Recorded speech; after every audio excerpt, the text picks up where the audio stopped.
દર્શક મિત્રો નમસ્કાર. આજે 17 તારીખે માનનીય પોલીસ કમિશનર શ્રી ગેહલોત સાહેબ આજે અમારા જે અહીંયા કોમન એફ્લુએન્ટ ટ્રીટમેન્ટ પ્લાન છે તેની વિઝિટે અમે ઇન્વાઇટ કરેલા હતા અને આવ્યા પછી એમને અમારી જે પર્સનલ ઇસ્યુ હતા તે અમે ચર્ચા કરી અને એમણે વિશેષ અમારી પાસે એટલું જ એ કહ્યું કે ભાઈ આજે અમને બ્લેકમેલ કરતા હતા. આરટીઆઈ એક્ટિવિસ્ટો ખોટી collector office, commissioner office, pollution office, Gujarat સરકાર, ઇવન ભારત સરકારને ઇવન પ્રાઇમ મિનિસ્ટર ટુકીન આરટીઆઈવાળા અરજી કરીને ઉદ્યોગોને પરેશાન કરતા હતા. લગભગ એ કામ બંધ થઈ ગયું છે અને સાહેબે એમાં ખૂબ સારી રીતે એને ટેકલ કરીને એ કામ બંધ થયું છે. બીજું જે નાના મની એક્સટર્નલ હતા તે પણ બંધ થઈ ગયા છે. ત્રીજી વસ્તુ કે જે સેફટીની વાત છે, એમને જે સૂચન આપ્યા છે એમાં કેમેરા પર એમને ખૂબ મોટો ભાર મૂક્યો છે ને અમે ચોક્કસ સાહેબ કહેશે કે અમે લોકલ પોલીસની સાથે ગઢવી સાહેબ છે, ખૂબ સારા ઓફિસર છે, એમની સાથે રહીને જ્યાં એમની જરૂર હશે તો અમે એમની સાથે જ છે. ને છેલ્લી જો વાત કરું તો પોલીસ જે કંઈ કરે છે કામ તે અમારા વેપાર ઉદ્યોગની સેફટીને માટે, અમારા કારીગરોની સેફટીને માટે, અમારી પ્રોપર્ટીની સેફટી માટે ને જે ડિસિપ્લિન છે તે ખૂબ સરાહનીય છે.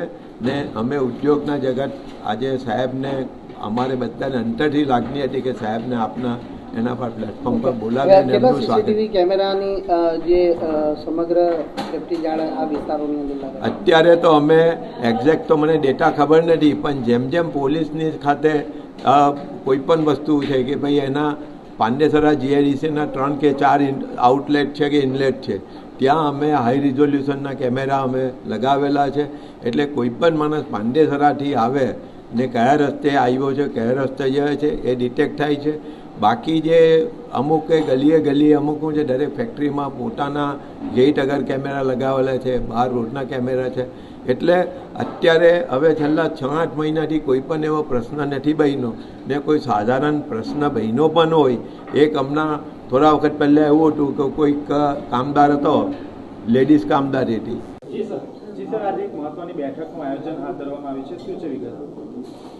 સુરત શહેરના સૌથી મોટીમાં એક આપણા પાંડેસરા જીઆઈડીસી છે, જેમાં અહીંયા 600થી વધારે મોટી ઇન્ડસ્ટ્રીઝ છે. અને ખાસ કરીને આ જો પાંડેસરા ખાતે જો એક એફ્લુએન્ટ જો ટ્રીટમેન્ટ પ્લાન્ટ છે જેમાં 127 જેટલા આપણા અલગ જો ઇન્ડસ્ટ્રીઝના જો એફ્લુએન્ટ આવે છે ટ્રીટ થઈને પછી અહીંયાથી જો બહાર જાય છે. અને આ જગ્યા જો આજે અમે લોકો ઘણા દિવસોથી આપણા એક ઇન્ડસ્ટ્રીઝના સાથે મિટિંગના એક આયોજનના ડેટ આજે નિશ્ચિત હતી. તો આજે જો ઇન્ડસ્ટ્રીઝ સાથે અમે લોકોને મિટિંગ લીધી અને સાથોસાથ જો ઇન્ડસ્ટ્રીઝ અને પોલીસના સારા સંકલન કેવી રીતે રહે અને ઇન્ડસ્ટ્રીઝને જો અમુક અમે સૂચનાઓ આપવાની હતી.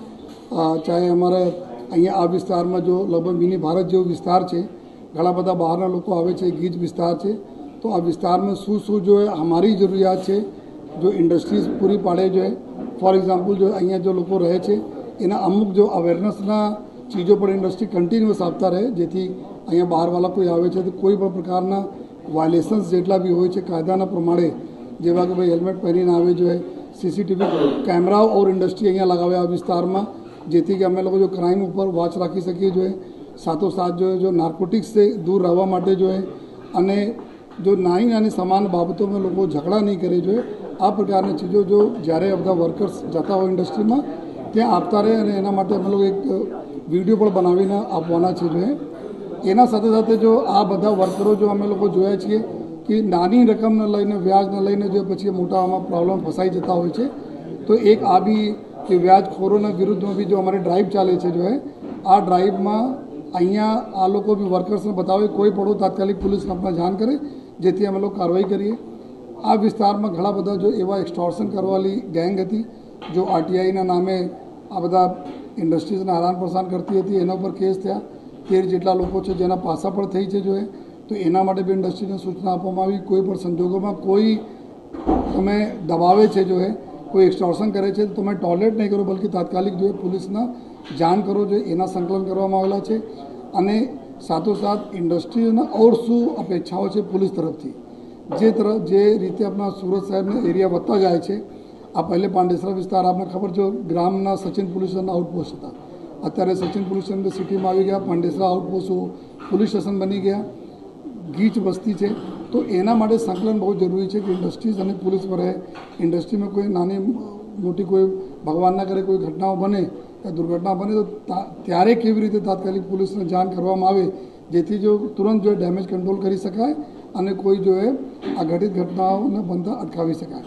આ પ્રકારના તમામ ચીજોનો ચર્ચા વિચારણા કરવામાં આવી અને ઉમ્મીદ છે કે આવનાર સમય બી આ પૂરા એરિયા જો સુરતના ગ્રોથ ઇન્જનમાંથી એક ઇન્જન અહીંયા આ વિસ્તાર છે તો આ લોકો બી સરસ રીતે જો આપણા સંકલન સાધીને કામગીરી થતી રહેશે.